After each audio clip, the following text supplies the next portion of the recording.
حضرت لوط علیہ السلام واقعہ الله جل شانه ذکر فرمایي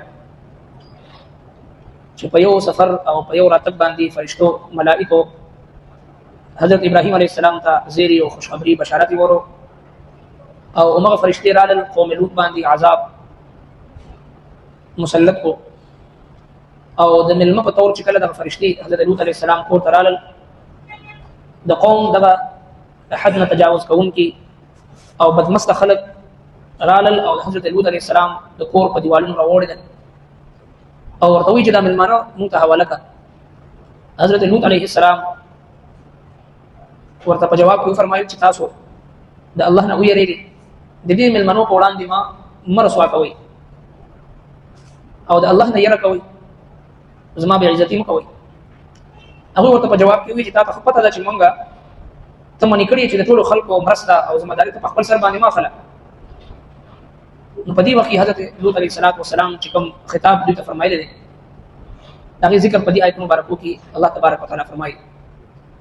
لوط علیه السلام ته وی چې دا چې کوم زما د امت زما د قوم لونه دي دا تاسو لپاره حاضر دي، دوی سره نکاحګانې وکړي او حلال او جایز طریقې سره خپل خواهش پوره کړي، خو په داسې هم جنس پرستۍ کې او بدفعلۍ کې مه مبتلا کېږي. چې کله دا واقعه الله جل شانه ذکر کړه، رب کائنات خپل خوب پیغمبر صلی الله علیه وسلم په مبارک وجود باندې قسم خوري، زما محبوب پیغمبر ستا په ژوند کې د قسم وي دا قوم د لوط علیه السلام ډېر په خپل نشه کې ډېر زیات بدمسته شو او بیا د الله تبارک وتعالى عذاب ونیول دوی لره هیبتناک عذاب په وخت د سحر کې د اشراق په وخت.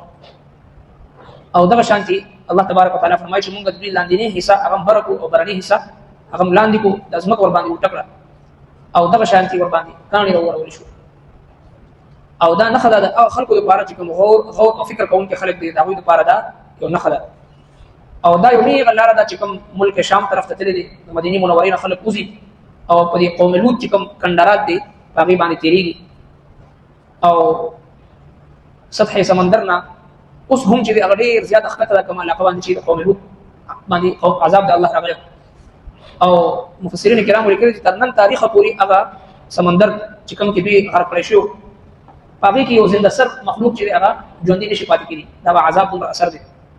او جناب رسول الله صلی الله علیه وسلم چې کله په دغه علاقه باندې تیرېدل صحابه کرامو ته فرمایي چې سرونه ښکته کوي او ډېر په تیزۍ سره په دغه علاقه باندې تیر شي ځکه د الله جل شانه عذاب په دې علاقه باندې راغلی. فرمایي قال لوط علیه السلام ته فرمایي هؤلاء بناتي، دا زما لونه دي، زما د قوم لونه دي. د لوط علیه السلام خپل لونه وي، د قوم لوریان وي چې دا زما لونه دي. ان کنتم فاعلین کجریه تاسو کوم تاسو خپل خواهش پوره کوونکې نو جایزه طریقه حلاله طریقه هغه د نکاح موجوده ده، نو نکاح ورسره وکړئ او حلال او جایز طریقې سره خپل خواهش پوره کړئ. نو چې کله د لوط علیه السلام دا کیفیت الله تبارک وتعالى بیان فرمایي نو بیا فرمایي نبی اسلام تعالی عمرک ستا په ژوند مې د قسم وي انهم بشک دوی لفی سکرتهم خپل نشک یعمهون وړاندې کڼو لعمرک زما محبوب پیغمبر ستا په ژوند مې د قسم وي. حضرت عبد الله بن عباس رضی الله عنهما فرمایي چې په ټول مخلوقاتو کې د رسول الله صلی الله علیه وسلم نه غره او عزتمن او د الله تبارک وتعالى په باندې مخلوق محبوب سلسله بل نشته، ځکه چې هم الله تبارک وتعالى په بل انسان یا په بل فرشتہ په هغه باندې قسم نه خوري سوای د رسول الله صلی الله علیه وسلم ذات مبارک باندې ستا په ژوند د قسم دا د نبی صلی الله علیه وسلم شان عظمت او مقام دی. او دغه مسله دا چې موږ تاسو د لپاره انسانانو او بندگانو لپاره د الله سبحانه وتعالى د پاک نوم نه سوا په بل څه باندې قسم خورل حرام دی، ځکه حدیث پاک کې راځي چې من اقسم لغیر الله فقد اشرك، چا چې قسم وخورد الله جل شانه د نوم نه سوا د بل چا په نوم باندې د شرک ممنوع دي. د الله رب العزت د نوم نه سوا په بل نوم باندې قسم خورل ممنوع دي.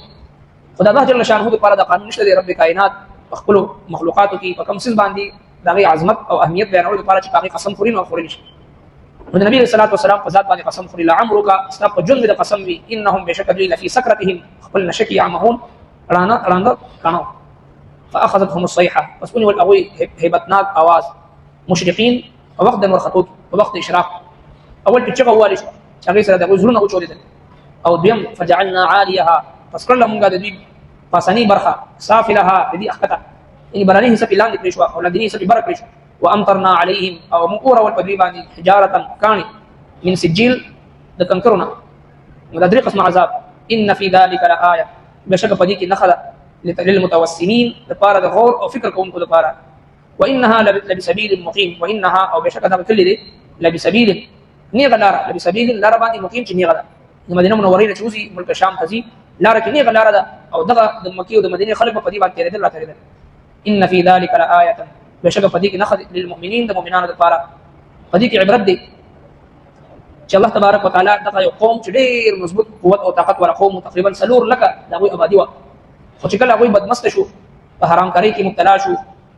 او دغه شانتي په بدکاری کې مبتلا شو د الله تبارک وتعالى غیرت او د الله جل شانه عذاب له چلج ورکو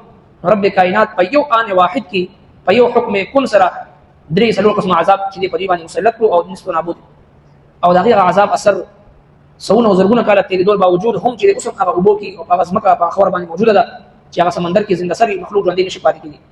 نو د قران کریم د تلاوت آداب نه د دې چې کله هم د یو قوم د عذاب ذکر راشي فورا د الله تبارک وتعالى نه سوال کول پکار چې الله د عذاب نه بچ وساتي خپل د نافرمانی نه خپل د ناراضګۍ نه او دا شانتي د ګناهونو په وجه باندې کوم عذاب راځي کوم وبال راځي دغه نه زموږ حفاظت وفرمایي او چې کله د الله جل شانه د رحمت ذکر راشي د رحمت سوال کول د عذاب ذکر راشي د عذاب نه پناه غوښتل او باقي باندې غور او فکر کول او د خپل اعمالو محاسبه کول دا د قران کریم د تلاوت د آداب نه دي قال ويل عليه السلام هؤلاء بناتي دا زمالون دي ان كنتم فاعلين كثير تاسو كون کې لعمرك استاپ جن د قسم وي انهم بشكد لفي سكرتهم فقبل نشكي يعمهون راند قانو